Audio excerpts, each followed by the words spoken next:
Hello there, everybody. My name is Keisha Stuckey, your host of Keisha's World. Thank you so much for tuning in. I appreciate all your support. Today we have a fabulous guest. His name is Kelvin Young. He is the recovery specialist. Okay. Doing big things. Recovery specialist for Connecticut. recoverycoach.com. Yes. Did I say it right? Yes. Oh, God, yes. Thank you so much. Okay.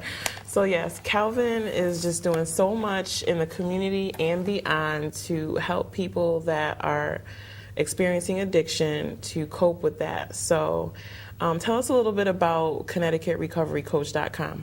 Pretty much it's a organization that I started a few months back.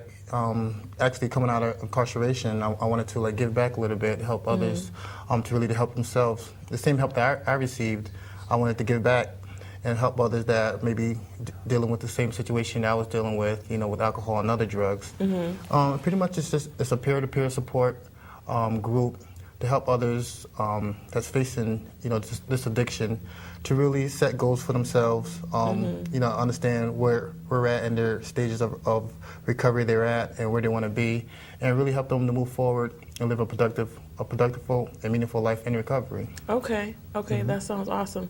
So just tell me a little bit about what motivated you to do this. Well, being in recovery myself, one of the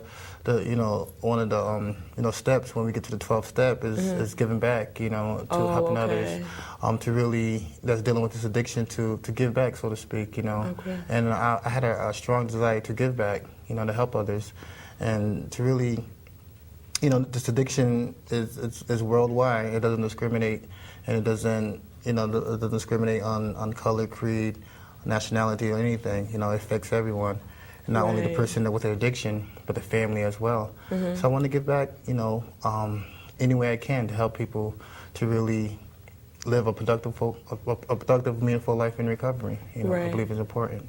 That's great. So some people take that 12 step and they just keep walking, but you on that 12 step strong. Yeah, give back. I make a strong effort to do that because I believe it's important to really give back and help others. That's good. So it sounds like that might be your purpose in life, if you felt so strongly. I do believe, I believe everyone have a purpose and meaning in life, and I believe this is one of my true purpose to really help others, to help themselves, whatever it may be addiction or whatever social issues that humanity may be dealing with. I have a passion for this. I have a passion for helping people to really move forward into the light and really help themselves grow, while we're on earth. Right. That's wonderful. That's wonderful because you don't see a lot of that sometimes. Like you see people that were on drugs or alcohol and they get clean and they got their nose up in the air and they're like, no thank you, I don't need any shots of vodka. Right. I'm all set, I'm clean now. But they don't want to give back and tell someone how they could be able to refrain and stuff like that. And it also helps me in my recovery, helping others. It helps me stay focused in my recovery, not thinking I'm better than anyone else or that I got this mastered. But it keeps me humble, keeps me level-headed, and just keep me focused in my own recovery one day at a time. Right. Yes. So what was it like when you were incarcerated? Because before you were incarcerated, you were kind of drinking, hanging out, partying and stuff? Yeah. And then, what was it like when you went there? Was it hard? It's mostly a mental stress, the rest, being away from your family, from your loved ones, people that really care about you. But for me, it was, I say this once, I say it again, it was a divine intervention for me because if it wasn't for jail, I'd probably be dead, from the lifestyle I was living. And while I was in jail, obviously, you can get in trouble in jail, and you still can get high in jail if you have a desire to as well. So people get high in jail? Absolutely. Wow. There's ways, there's always ways to Is that work why around some the people system. go and they just keep going back? Oh, I can get drugs in there. Some people probably like jail, and that's their choice and that's their prerogative. As for me, I utilized my time wisely and took advantage of the many programs they have available with the DOC program, and actually was involved in a drug treatment program in prison. Okay. Which is kind of separated from the general population, and have an opportunity to really understand the reason why I became so dependent on alcohol and other drugs in the first place. Really had a chance to really work on myself, build a strong relationship with God, and really just focus on the inner aspects of me, and understand, my alcoholism, my drug addiction was just a symptom of an underlying issue that I never dealt with in the past. And once I learned about this and know what issues that was going on in my life, and had the opportunity to deal with them, to have that healing process begin, the desire to use drugs and alcohol, it just kind of just declined for me, and really building that spiritual connection, that true personal relationship with God, that really helped me to really heal the inner wounds that I was dealing with, and I was just drowning it with alcohol and other drugs. Now, was this your rock bottom? Because I hear people say that, well, he's not going to get clean until he hits rock bottom. Do you feel like when you were incarcerated that was your rock bottom? You could say that. You could say it was the rock bottom. And some people, rock bottoms are lower than others. But it just, when you get sick and tired of being sick and tired, and have a true desire to make changes in your life, whether you want to call it a rock bottom or not, that's when you're going to see lasting results, when you have a desire to make some true changes. And in prison was for me. I have a daughter, and opportunity, just being away from her for a long period of time, and she's growing up without her father being around. That touched me, that hurt me. So she was my motivation while I was incarcerated to really get the help I needed. And my family and my loved ones was really that motivation for me to really make some changes in my life. And it all started with building that personal relationship with God. Okay, so then you became incarcerated, and then, like you said, you felt like you hit rock bottom. So that's when you decided to kind of like develop a relationship with God? Right. As you know, I grew up, in the church, and growing up in the church, you learn a lot of things, growing up, but it wasn't until I was incarcerated till I built that true relationship personally with God. And that's where it really began for me, and really understand our connection that we have, and the spirit that relies in me, and the connection we have to one another and to the whole, humanity, and once I developed that connection to understand where what direction I wanted to go in my life, it just, things started to make sense, things started to open up, and things started to unfold for the better. And once I got out and I stayed focused in my recovery, staying focused, and developing a strong relationship with God, just many blessings started to unfold, and from there until today, it just, things continue to bless, get me blessed.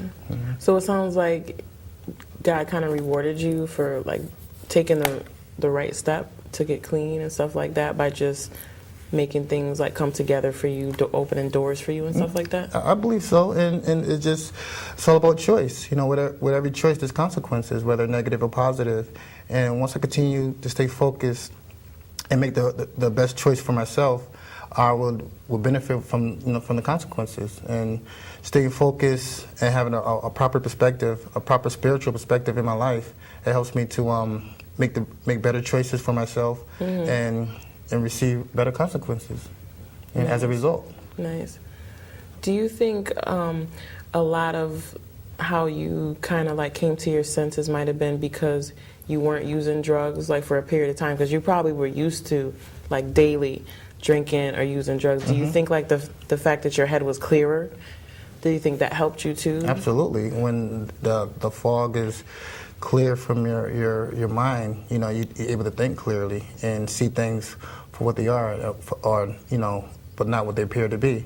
So once that fog cleared away and I was able to think clearly and build that strong relationship and just see things in a better perspective in my life, things started to unfold for the better.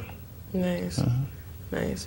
So can you tell us a little bit about what you do with the recovery coach. I know you're also doing something with ATR.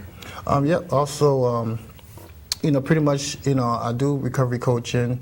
As a certified recovery specialist, I pretty much, sit down, with a particular client and figure out what exact goals they have for themselves. Actually, they tell me what their goals are, and I put it in proper perspective for them and hold them accountable for their goals. Okay. ATR, which stands for Access to Recovery, is a very helpful organization which is sponsored with the DEMIS and SAMHSA, and pretty much most of the clients are ex-offenders, either on parole or probation, and they come home and they have a fresh start, and a lot of times coming home from incarceration they might have burned their bridges, so they have nothing to start with. So ATR is a good organization to be a part of your life, so they can help you get basic needs as far as like food, clothing, shelter. We also help the clients with transportation as far as bus passes, and also that's a lot. Yeah, $50 gift cards to Walmart or Target every month, and to really help them, with some basic needs they might need, from some clothes or cosmetics or whatever the case may be. And having recovery management, I sit down with them on a weekly basis and discuss what direction they want to go for their life and live a sober lifestyle. That's awesome.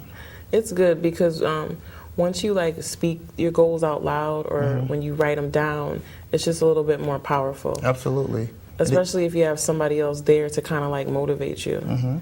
And to see their goals written down on a piece of paper and having someone to hold them accountable for their particular goals to help motivate them and inspire them, there's something in that, and the power in that. And being that, I'm a peer just like them. I've been there, done that, and have that lived experience. And I'm here to tell anyone, that has an issue with alcohol and other drugs, that recovery is possible. And I am that example that recovery is possible. There's many others out there that is that example that recovery is possible from alcohol and other drugs. Wow, that's awesome. Because can you imagine having a goal, writing it down, and then they have to come back and see you next week, and you're like, well, so what did you do towards this goal? And it's like, Right. You know what I mean? In the spot, yeah, but it probably gives them an incentive, because they probably don't want to hear you be like, so what's going on? And if I could do it, you could do it, okay? Exactly. And I tell them all the time, it's their choice. But if you want different results in your life, you got to choose better choices for yourself, and it takes action, it takes effort. It takes that's motivation. Right. Action speaks louder than words, Absolutely. right? You heard it here in Connecticut. Action speaks louder than words. So I just want to thank you guys for tuning in. We're going to take a quick commercial break, and we'll be back shortly again with Kelvin from ConnecticutRecoveryCoach.com.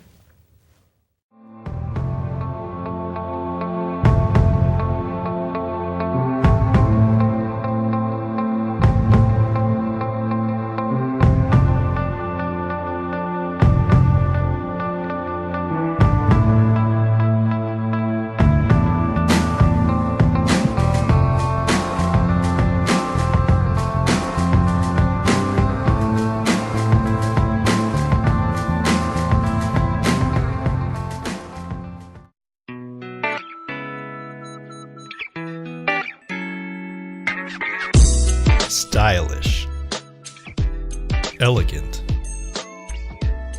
exclusive, luxurious, classy, dignified, daring, chic, chic boutique. Dare to be different. Welcome back, everybody. I am your host, Keisha Stuckey of Keisha's World. Thank you so much for tuning in. I appreciate your support. Today we have a fabulous guest. His name is Kelvin Young of ConnecticutRecoveryCoach.com. He is a recovery specialist who was using drugs and alcohol, got incarcerated, and got himself together, and now he's helping everybody else, which is pretty cool. So I wanted to ask you about this recovery walk that I saw on Facebook. It looked like it was a pretty good event.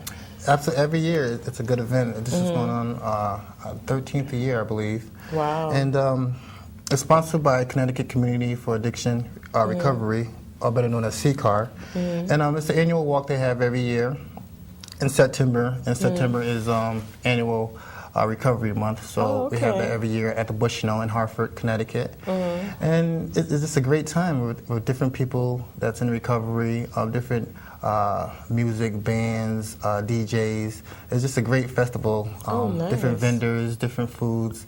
It's just a great time, and usually the weather, holds out nice for us. So it's just a beautiful, beautiful day, and it's just thousands of people in recovery just there to just have fun and enjoy recovery, and put a positive face on recovery, and letting people know that recovery is possible, because there's literally millions of people living a recovery lifestyle. Nice. All over the world. Yes, there is. So I bet a lot of people get peer support too, like from the people that they meet at the walks. Like, it's probably good to meet other people that are overcoming the same thing. It's a great network, and it's good to build that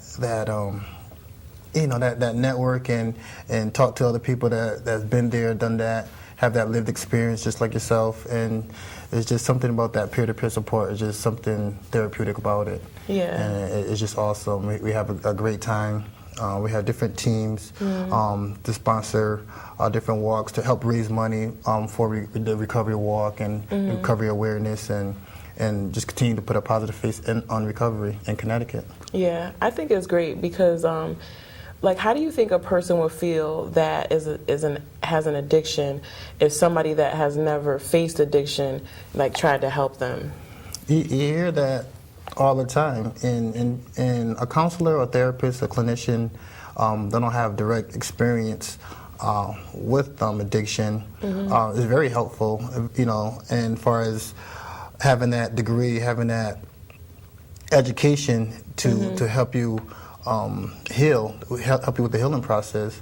But having someone to have that lived experience, that been there, done that, there's a sense of trust, a sense of connection that a person has, that recovering addict or even an addict has, to come and have a recovery specialist or recovery coach or someone have that lived experience come and talk to them and share different experience and just be that example that it's possible if you so desire, and to work the steps and do what you need to do for yourself to live a sober lifestyle. And it's just something very therapeutic about having that person to have that lived experience to help you along the way. Yeah. It really is. So I saw on Facebook where you guys were having a cookie drive or something like that to raise money. Yep, every year for the walk. We have whatever type of fundraiser to help raise awareness. Like anything else, things cost. And so we usually have a cookie drive. Any other type of fundraiser that we might come in the future, but just to help raise money to pay for costs and expenses, and to help. CCAR, they do a lot of things in the community, and from helping recovery addicts and alcoholics with job search. We do a telephone support network where we call once a week just to see how the recovery is doing. Oh, nice. On the person that's in recovery, how they're how they're dealing with the stressors, and how they living. And it just CCAR is a great organization. If you anyone like to know a little bit more information about CCAR, feel free to visit CCAR at www.ccar.us, and it'll tell you a little bit more information about CCAR, their mission, and their statement, and the direction they're going for 2012. Okay. Now, do you have any of those cookies on you now? I skipped dinner. They're starving me over here at the studio.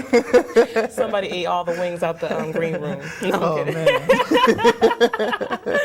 So Yeah, with the cookies. I saw one of the girls that we went to school with, and she was just like so diligent with helping you, like with the cookie fundraiser and the walk. I was like, wow, you know, that's great, because you know, like when you have a vision of something you want to do to help people, and then you have other people that want to team up with you and support you. I mean, that's just a beautiful thing. So, can you tell me a little bit about your team? Yeah, actually, Kiara Riley, she's like my partner. She's been very diligent in doing the work, and she's really focused on her recovery as well. And she takes this very seriously. Wow. And pretty much, we got together. Actually, she did a lot of the recruitment, getting different people on the team. We had like 5 people last year. Hope to have more this year. And you know, as far as recruiting, getting the T-shirts, and just, you know, whatever fundraiser we decide to do, and sell cookies, and just get out there and you know, raise money for the awareness of recovery.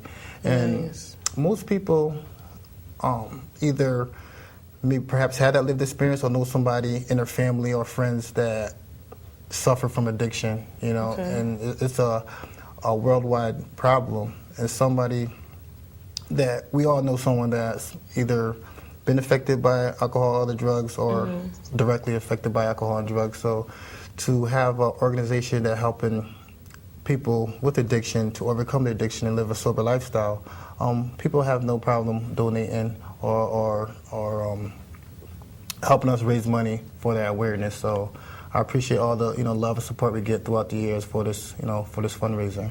That's amazing. You know, it's amazing how, like, when you just make one decision in your life to change something that was just so negative, it's just like all these positives start coming. You know, people start wanting to help you, and you know, doors start opening. You know, because like you said, everybody has a purpose. Yeah, absolutely. And I think a lot of people in the world are miserable because they're not following their purpose. You know, and they wonder why they're depressed, and you know, why things aren't falling together for them. And I think it's because they're not following their purpose. So, you know, I applaud you for, you know, thank you, Keisha, for taking that step, because it's not easy, because you could have easily, like you said, been in jail, still using, you know what I'm saying, coming out, doing the same thing, going back and forth like a lot of people do. But, you know, you beat the odds, and you're not a statistic. And I know your dad must be proud of you. Your dad is a pastor at, what's the name of your dad's church? Mount Hebron Baptist Church in Meriden. Mount Hebron Baptist Church. Okay. Hey, Dad. How you doing? sorry, I missed church Sunday. I'll be back. So yeah, like, so how did your dad feel about all of this?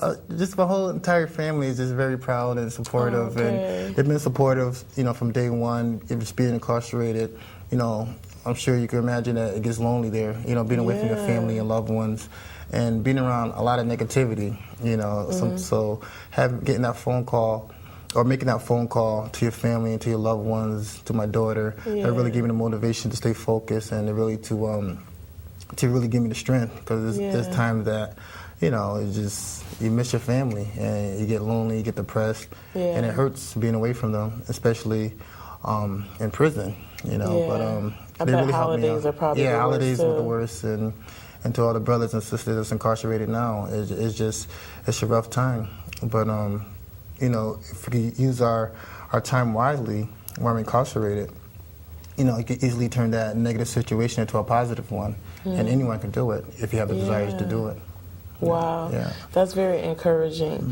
So, like, what would you say to somebody, because I know there's somebody watching that might have tears in their eyes right now, you know, because maybe they just copped, or maybe they just shot up, and they really just don't know, like, where to start. What would you say just to encourage them, to give them hope? Yeah, I just really encourage them to don't beat yourself up. If you're using, or if you used, or if you had a amount of clean time and you slipped up a little bit, don't beat yourself up. Learn from that experience, and to move forward. If you truly have a desire to make some changes, feel free to give me a call, 203-641-1740, or go to my website, www.ctrecoverycoach.com, and I can really help you to work some particular steps and get you the right direction to live a sober lifestyle. And you know, it might sound simple, and it's definitely going to take some work and effort to do it, but it can be done. It's possible. Right. And I'm willing to help anyone that has a desire to help themselves. Wow. That's awesome. So what about, because you put emphasis on your daughter, who was gorgeous, by the way. You did a good job. It was probably after some drunken night, but you still did good, Kelvin. She's beautiful. Thank you. So what would you say to like a child that might be watching this show who may have a father or a mother that's incarcerated, or that's an alcoholic, and they're hurting inside? Like what would you say to that kid? It's tough, and it's a very individualized, touchy situation, and they have to understand that their mother or father is sick at the moment, is sick at the time, and they need help, and they could get the help that they need if they have so desire to help, and just to hang in there, things will be all right. Things will be all right, and it hurts to see our parents in the throes of alcohol or other drugs, but help is available if the parents so desire it, and just don't give up. Right, and then some kids think it's their fault too, probably, huh? Yeah, it's that's another thing too. And there's an organization that I humbly serve on the board of directors. It's called Connecticut Turning Youth and Families. Nice. And we work with families and the youth that's dealing with addictions in their families.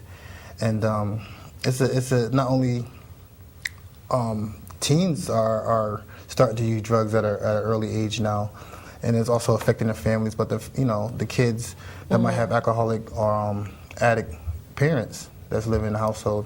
So we work on all aspects of the child and the family, that's dealing with addiction.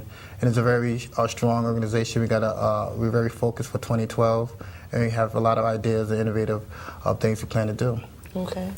Well, Kelvin, I just want to thank you so much. Thank you, Keisha, for having me again. For coming and being on the show, yes. And just for being so humble and, sharing your experience. And before we go, I just want to tell you that Kelvin wrote an excellent book called Demon in a Bottle. And you can order this book where? At my website at www.ctrecoverycoach.com. And it's just a little bit about my experience with alcohol and other drugs and how alcohol affects us in America. Yes, and how alcohol is like a spirit, right? That Yes, kind of takes over people. Yeah, because that's why they call it the spirit shop. Absolutely. Right? It's a reason why the package stores are called a spirit shop. Right. So if you want to know why they call the package store a spirit shop, you want to read Kelvin's book and see how he overcame. So thank you so much for Connecticut for tuning in again to Keisha's World. I appreciate all your support. And there's never a dull moment in Keisha's World, so stay tuned.